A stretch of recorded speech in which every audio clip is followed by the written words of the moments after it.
এক দেশ এক ভোটে যৌথ সংসদীয় কমিটি ৩১ জনের জেপিসিতে প্রিয়াঙ্কা ভদ্রাও।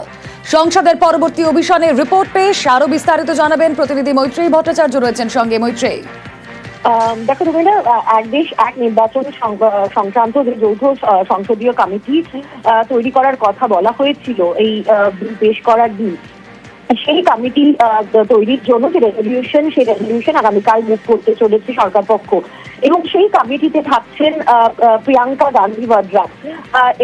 লোকসভা থেকে 21 জন সাংসদ এবং রাজ্যসভার 10 জন সাংসদ সদস্য হিসেবে থাকবেন এই জয়েন্ট পার্লামেন্টারি কমিটি বা যৌথ সংসদীয় কমিটি, যার চেয়ারম্যান হতে চলেছেন প্রাক্তন আইনমন্ত্রী পিপি চৌধুরী।